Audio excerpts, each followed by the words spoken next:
A very good evening, students. Welcome to Shanti Kunj online classes. Beta, you all know that in home science we are studying chapter 3 कार्य व्यवस्था।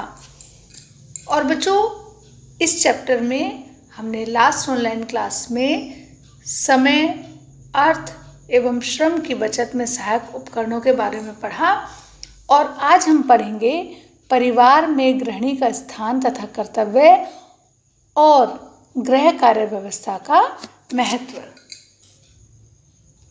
बच्चों, परिवार का मुखिया पुरुष होता है और स्त्री गृह स्वामिनी होती है, क्योंकि बेटा पुरुष जो है वो घर के बाहर के सारे काम करता है ना, और स्त्रियां घर के सभी कामों को करती हैं।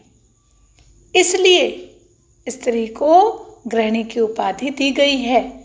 और बेटा, एक परिवार को आदर्श और सुखी बनाना ही गृहिणी का कर्तव्य होता है। यदि परिवार की गृहिणी सुयोग्य नहीं होती तो वो घर ना तो सुखी होता है और ना ही व्यवस्थित होता है। बच्चों, एक परिवार में एक स्त्री का स्थान गृहिणी, माता, पत्नी, बहन आदि अनेक रूप में होता है और इन रूपों में गृहिणी के कर्तव्य भी अनेक होते हैं। आज की जो बालिकाएं हैं वही कल की गृहिणी होंगी, अतः उनका परिवार सुखी और शांत जीवन व्यतीत कर सके, इसके लिए उसे गृहिणी के रूप में आवश्यक कर्तव्यों को जानना चाहिए। और बच्चों, इन कर्तव्यों को हम 3 भागों में बांट सकते हैं। सबसे पहला तो है पत्नी के रूप में। बच्चों, किसी भी लड़की को शादी के बाद परिवार में सबसे पहले पत्नी का स्थान मिलता है ना। ससुराल का वातावरण और वहाँ के तौर तरीके उस लड़की के अपने माता पिता के घर से अलग भी हो सकते हैं।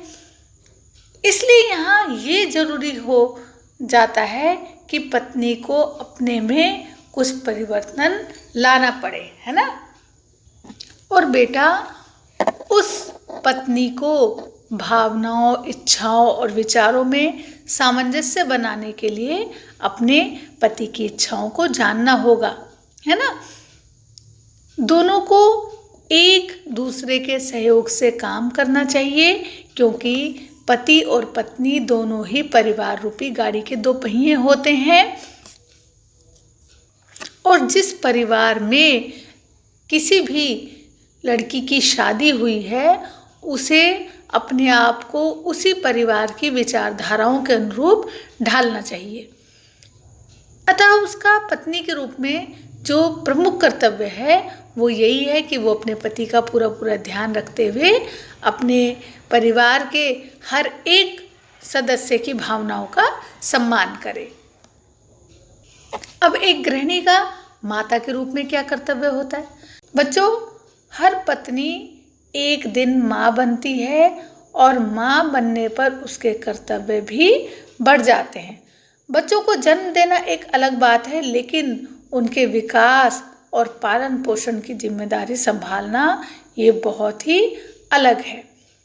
बेटा, जो बच्चा होता है, जो बालक होता है, उसकी प्रथम पाठशाला उसका घर होता है और प्रथम शिक्षिका उसकी माँ होती है ना। इसलिए माता का ये कर्तव्य बनता है कि वो अपने बच्चे के अंदर सद्गुणों का विकास करे, उसके अंदर अच्छी आदतें डाले, है ना। अब है बच्चों गृहिणी के गृह स्वामिनी के रूप में कर्तव्य। बच्चों, हमने आपको पहले ही बताया था कि जो गृहिणी होती है वो गृह स्वामिनी होती है और घर के बच्चों से लेकर बड़ों तक सभी के सुख चैन का ध्यान रखना गृह स्वामिनी का परम कर्तव्य होता है। यही नहीं, जो परिवार के बाहर के लोग हैं, जैसे संबंधी हैं या परिवार के लोगों से मिलने जुलने वाले लोग हैं, उनको भी संतुष्ट रखना गृहिणी का प्रमुख कर्तव्य होता है। गृह कार्य व्यवस्था का महत्व। बच्चों, गृह कार्य व्यवस्था के महत्व और उससे प्राप्त होने वाले लाभों का संक्षिप्त विवरण इस प्रकार है। सबसे पहला है घर परिवार के वातावरण को उत्तम बनाना। बच्चों, उत्तम गृह व्यवस्था घर के वातावरण को उत्तम बनाने में सहायक सिद्ध होती है। यदि परिवार के जो सदस्य हैं उनके आपस के संबंध सौहार्दपूर्ण, यानी कि आपस में उनमें प्रेम है, स्नेह है और सहयोग है, तो उनमें आपस में तनाव या विरोध की आशंका नहीं रहती है। या फिर ये कहा जा सकता है कि यदि परिवार के सदस्यों ने उत्तम गृह कार्य व्यवस्था को अपना लिया तो सामान्य रूप से पारिवारिक जो कलह है उसके उत्पन्न होने की आशंका भी नहीं रहती है ना। दूसरा है, गृह कार्य व्यवस्था श्रम विभाजन में सहायक होती है। हाँ बच्चों, ये बिल्कुल ठीक है। जो श्रम विभाजन की व्यवस्था है वो विशेष लाभदायक होती है, क्योंकि इस व्यवस्था को लागू करने से घर के जितने भी काम हैं वो सब बहुत आसानी से पूरे किए जा सकते हैं। गृह कार्य व्यवस्था के अंतर्गत परिवार के जितने भी सदस्य हैं उनको उनकी क्षमता, रुचि और सुविधा के अनुसार काम सौंप दिया जाता है ना। इससे जहाँ उत्तम श्रम विभाजन लागू हो जाता है वहीं परिवार के सभी सदस्य संतुष्ट भी रहते हैं। घर परिवार की आवश्यकताओं की सुचारू शर्तें। बेटा, घर परिवार वास्तव में एक ऐसी संस्था है जहां उसके सदस्यों की अनगिनत आवश्यकताओं की पूर्ति के लिए हर संभव उपाय किए जाते हैं। परिवार के सदस्यों की ज़्यादा से ज़्यादा आवश्यकताओं की सुचारू पूर्ति में गृह कार्य व्यवस्था सहायक सिद्ध होती है। गृह कार्य व्यवस्था गृह अर्थव्यवस्था में सहायक होती है। व्यक्ति और परिवार के जीवन में गृह अर्थव्यवस्था का विशेष महत्व होता है ना। यदि परिवार द्वारा उत्तम गृह व्यवस्था को लागू कर लिया जाता है तो निश्चित रूप से घर परिवार के सभी कार्य सही समय पे और अच्छे ढंग से पूरे हो जाते हैं। इस प्रकार की कार्य व्यवस्था हो जाने पर गृह अर्थव्यवस्था भी सुचारू बनी रहती है ना।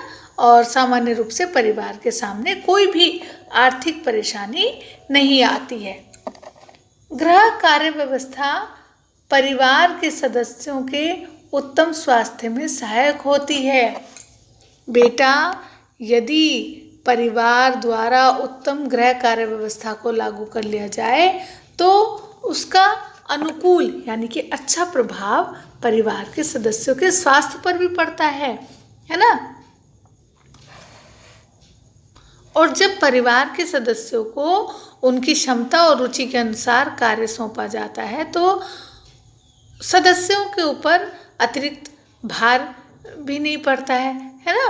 और सभी सदस्यों को आवश्यक अवकाश और स्वस्थ मनोरंजन भी प्राप्त हो जाता है। और इस तरह की व्यवस्था हो जाने से परिवार के जो सदस्य हैं उन सभी का शारीरिक और मानसिक स्वास्थ्य अच्छा रहता है। लास्ट है बच्चों, गृह कार्य व्यवस्था से परिवार के रहन सहन का स्तर उन्नत बनता है। बच्चों, ये भी एक तथ्य है कि यदि परिवार द्वारा उत्तम गृह कार्य व्यवस्था को लागू कर लिया जाए तो निश्चित रूप से उस परिवार का जो रहन सहन है, जो स्टैंडर्ड है, वो ऊंचा हो जाता है ना, अच्छा होता है। उत्तम कार्य व्यवस्था की स्थिति में परिवार के जो सारे काम हैं वो अच्छे ढंग से सही टाइम पर, सही समय पर पूरे हो जाते हैं। और इस स्थिति में परिवार के जो सदस्य हैं वो अतिरिक्त धन कमाने तथा उसके उपभोग के अवसर प्राप्त करते हैं और इससे परिवार के सदस्य सब सुखी रहते हैं, संतुष्ट रहते हैं और परिवार के रहन सहन का स्तर भी ऊंचा उठता है। बच्चों, आज हमारा चैप्टर 3 कंप्लीट हुआ। अब सभी बच्चे होमवर्क नोट करेंगे। बेटा, होमवर्क से आपको दीर्घ उत्तरीय प्रश्न में पहला, तीसरा, छठा, सातवां, लघु उत्तरीय प्रश्न में पहला, तीसरा, पांचवा और अति लघु उत्तरीय प्रश्न सारे अपनी होम साइंस की कॉपी में करने हैं। और ये जो वस्तुनिष्ठ और बहुविकल्पीय प्रश्न हैं इनको आपको अपनी बुक में ही फिल करना है। ठीक है बेटा? तो ठीक है बच्चों, फिर मिलते हैं नेक्स्ट क्लास में। तब तक के लिए बाय बाय।